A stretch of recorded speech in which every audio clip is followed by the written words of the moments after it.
what's good, Klaus? Welcome to the channel. So we're going to be unveiling the brand new car that I just bought. It might not be brand new, it's pretty old to be honest, but it's brand new to me because I just bought it. So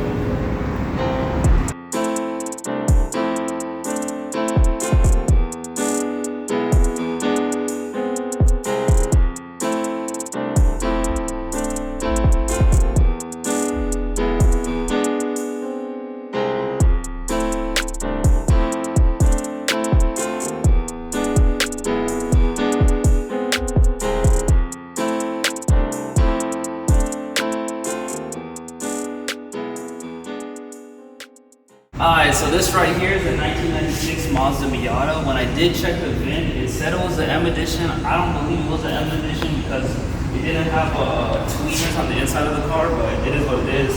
Obviously, had to get the NA because of the pop-ups. I got it for other reasons, but the pop-ups was a nice add-on. I've always liked pop-up headlights. These are a little too bug-eye for me. Like I want to change them to the square ones because, yeah, you know what I mean? The car's too happy to me. But I mainly bought it because it was rear-wheel drive, manual, and it had pop-up headlights. You know, who could be mad at some pop-up headlights? Anyways, so this is 1996 Mazda Miata. I did buy this from a dude who bought it from an old lady. The story behind this car is there was a lady, she bought the car when it first came out and owned it up until about 2 months ago. So she had it sitting, and a dude came to work on her house, and he was just like, hey, I'll buy it from you. That's the dude who I bought it from. He had it for about 2 months. He actually worked at an alligator farm or whatever, so he's wrestling alligators. We live in Florida, bro. There's alligators. Deal with it if you're watching in a different state or country. Anyways, he'd be wrestling alligators and stuff, and then hopping in a little red Miata with pop-up headlights, smiley face. It just didn't work out. He was getting made fun of. So he put it on the Facebook Marketplace. I found it. He had it rated for, he was trying to sell it for how much he bought it for, which was $3,500. I was able to work him down to $500, to $3,000, not $500. That'd be a steal right here for this car. So mechanically, car runs fine.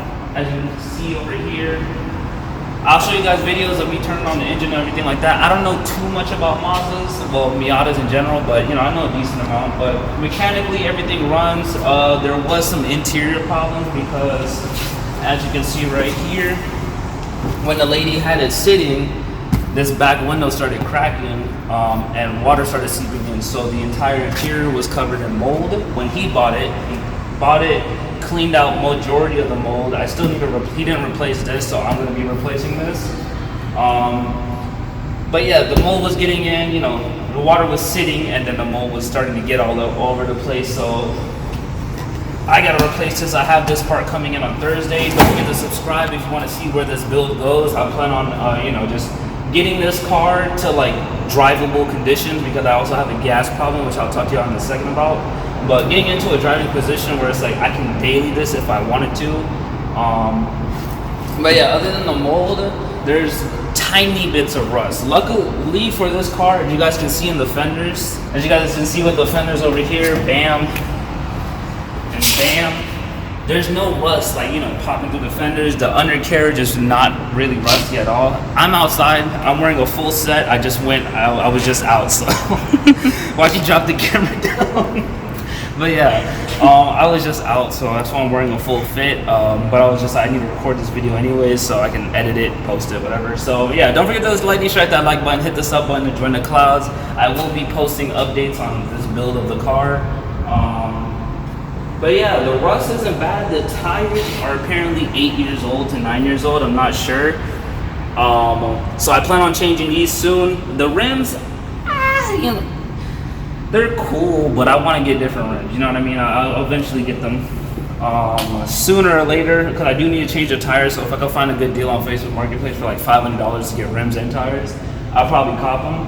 Other than that, the interior. So when the dude did buy it, he cleaned up all the mold from the inside, well, majority of it. There's still little spots of it, but as you can see in the inside, there's not any mold that you could really see. I got most, whatever he left behind, I kind of cleaned up a few days ago just to make sure, because I did buy this on Tuesday. It's Sunday now.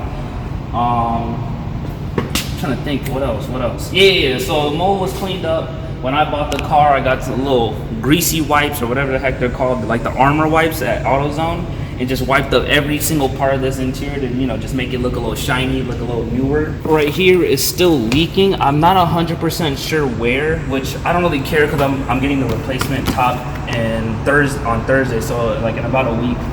And I'll be replacing that soon. I'll be making a video on that so that way it's not dripping, because yesterday it was raining hard in Florida, and underneath this little part right here, it's super wet, and I don't want another mold outbreak, so I want to change this as soon as possible. Then I was going to get a detailer to come pull the car apart and then, you know, spray whatever they spray to get rid of all the mold, just because, you know, I just want to make sure a professional does it and, you know, does it right, so that way I'm not getting lung disease or whatever the heck from all the mold spores I'll be breathing in.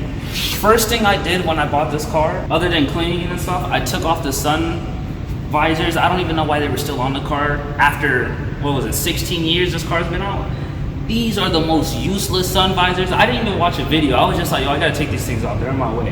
And then I started watching videos and everyone was just like, the first thing you should do is take these off. So I'm glad I took those off. There's only one light in this car, and luckily, yo, my face is sweating. You see this? You see that all that? Yeah, bro. What I do for videos. Anyways, I had to change this light from a yellow light to a white light because it's the only light on the interior, and I'm not about to be struggling to see when I get inside this car because there's only one light and it's a dim yellow light. Other than that, pop the trunk. Oh, yeah. My camera woman reminded me. I did fix the seatbelt yesterday, as you guys can see, because I needed her to be able to sit in the car safely in order for her to record this video. So I fixed the seatbelt, made it to where, you know, it's actually usable because it was locked in this position. So I kind of just took this apart and just banged it with like a hammer, and then it started working again, and I was just like, cool. So now I put it back together and it's working perfectly fine. I'm not hating on it. Next up is the trunk. I put all the body, like the little panels, I don't know where this is supposed to go. I think it just kind of like sits like that. But behind here, I'll put a picture up right now. It's rusted because there's like a hole in one of the, so this is the gas cap. This is where you put your gas to, I forgot what the nozzle in. You put the gas nozzle in here, has a pipe that leads all the way to the tank. Those pipes are, I believe, cracked or dry rotted or whatever because it's dripping onto like the actual tank area. So I already bought the parts to replace it. I'll be making a video on that as well. But it leaves a major gas smell because of the fact that it's just, the fumes are just getting out of the gas tank. So I have those replacements coming in on Thursday as well. I kind of just bought everything that I needed immediately, and they all come in next week. So I'll be making videos on those. But anytime I get inside the car, I just smell major gas, and, you know, I got a mold problem. I'm not trying to also have a gas problem, you know, affecting my lungs or anything like that. So I'm gonna get those fixed as soon as possible. But let's cut into me turning the car on and off. Sure? I'm positive. 100% positive. I'm 100%. Alright, cool. So I just recorded this whole clip. Wasn't recording. It is what it is, you know what I mean? Anyways, so this right here is the engine bay. To me, it's just an engine. I didn't really know what to look for, but the dude said, you know, the car, when I turned it on to do a test drive, everything seemed to run fine to me. I still, to this day, haven't noticed anything crazy about the car, and I've been driving it kind of, you know, abusively since I don't drive manual. But, you know, let me go ahead and turn this on real quick, and then you guys can see what it sounds like.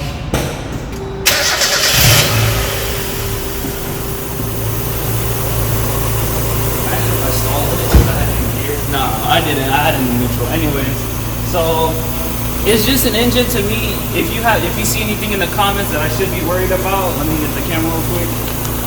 If you see anything in the comments that, you know, I should be worried about, let me know. But I don't know about anything, so, you know. To me, it's just an engine at this moment. That's the only reason why I bought this car, because I was told it's very easy to work on, and it's a good first car to learn how to work on cars. So, you know, now I have it. I plan on, you know, flushing all the fluids just to make sure that, okay, I know myself that all these fluids are good, instead of being like, oh, I'll just take your word for it. So I know the engine oil is good. He showed me that he changed the engine oil, but I don't know about the rest of the fluids. The coolant is what I want to change. The transmission, I will change the engine oil again, even though he changed it to something that I want to change it myself, so I know. Anyways, transmission, differential, power steering, brake fluid, all the fluids that I can possibly change and I should change, I'll be changing, because this car has 161,000 miles, so might as well. them around. Oh, actually, my favorite part about the engine bay, I've seen a lot of people do this.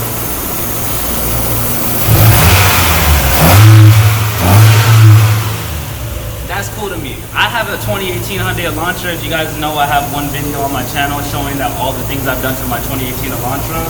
You can't really do much to it, but I did some accessories to it. I wouldn't even call it mods because nothing was touching the engine bay but the air filter. Anyways, the 2018 Hyundai Elantra has an electronic throttle body, but I've seen YouTube videos of people doing this on like their old Civics, and I was just like, oh, that's so cool. And now I can do it, you know. Now I'm cool. It's in my eyes. Anyways, come around here. Let me go ahead and show you one of my favorite parts about the car. You hear that? Come a little closer. Let me go ahead and sit down. Do you hear that? That annoyingness? Let me go ahead and turn the car off. I'm gonna make a video of me watching somebody take that beeping off, because that is the most annoying. Got sweat in my eyes.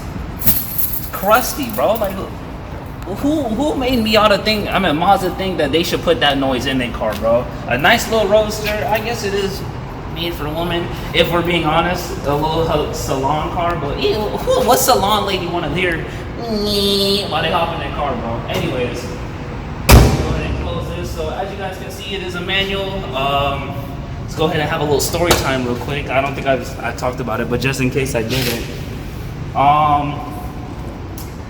My only experience driving a manual is about last year. I went over to my grandpa's house. He has a Mustang GT, that's his brother's, and his brother was cool with me driving it around.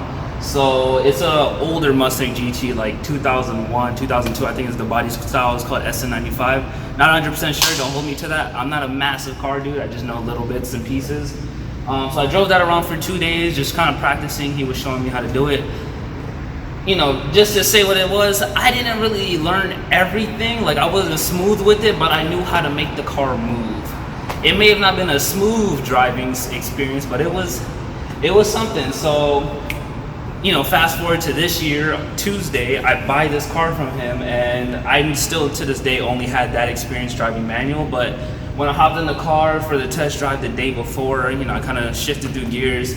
This transmission, from my understanding, is very forgiving. I saw a video saying that it was very forgiving. Very easy to learn on. Like, I only had 2 days worth of experience on a Mustang GT, about like 2 times the horsepower as this. And it was pretty solid. And then I hop into this and I was shifting through gears easily. It wasn't too hard. Even to this day, it's Sunday now. I bought it on Tuesday. I'm not gonna say I'm the best driver. But I will say that it was pretty fun, you know, drive. Like, I shift, and you know, I might be hitting one of these, or my passenger right here might be hitting one of these every time I shift, but you know, I'm still making the car move, so transmission hasn't given up on me yet. I do think that this one does have the differential. I'm not sure how to tell other than to, you know, drop the clutch and, you know, just kind of do a burnout, or okay, this has a differential, okay, this doesn't. Probably look it up on the forums, but other than that, let's get into some driving clips. I ain't gonna lie, bro, I need a new steering wheel. I plan on getting like the NRG, I believe it's called, the quick release, because I think it's cool. Just a nice little quick release steering wheel that I can take off and, you know, so that way I can fit, and plus the steering wheels pop out a little bit more, so I have a little bit more space to kick my feet around, because my legs bumping into this ain't it, bro. Anyways, come on, parking brake off. Start rolling away. Safety first. So again, I haven't been driving manuals that long, so if I skid these wheels or if you see me doing some hard shifts, have mercy on me, bro. I'm not the best at this.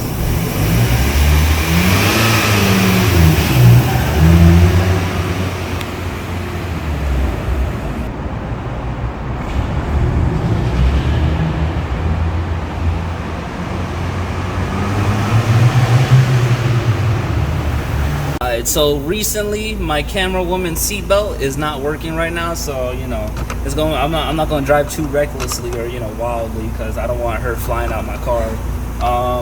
Let's go ahead and shift into gear. Again, I'm wearing church shoes, so you know, it's a little harder. Nice and long shoes, but got to do a little smoother now that the camera's inside. But If you guys noticed, when I got to the stop sign, I almost stalled the car, but as soon as I saw that it was dying, I kind of floored it and it woke the car back up. So I'm not gonna stop right here. I don't want to make a fool out of myself. So we're just gonna go like this. I still don't know the arts of downshifting, but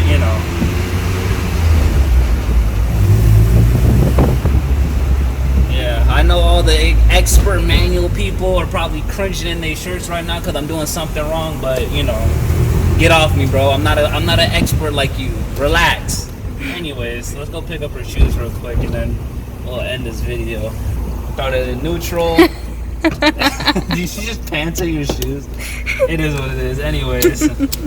So that's gonna end it for the video right there. Don't forget to like, share that like button, hit the sub button to join the clouds. I will be building this car, I don't get paid that much, so if you could sub, get me to 1,000 so I can start monetizing, just keep on growing like that so I can make more money so I can mod this car, just hit the sub button. I do plan on getting some videos out of me changing that, the gas section to stop the gas fumes from my car, and then also changing the roof. Those are my immediate fixes because those are the most important. Then getting the tires, getting the brakes, all the other stuff. So I'm in neutral right now. I didn't even realize. Well, I'll see y'all later. Time to go.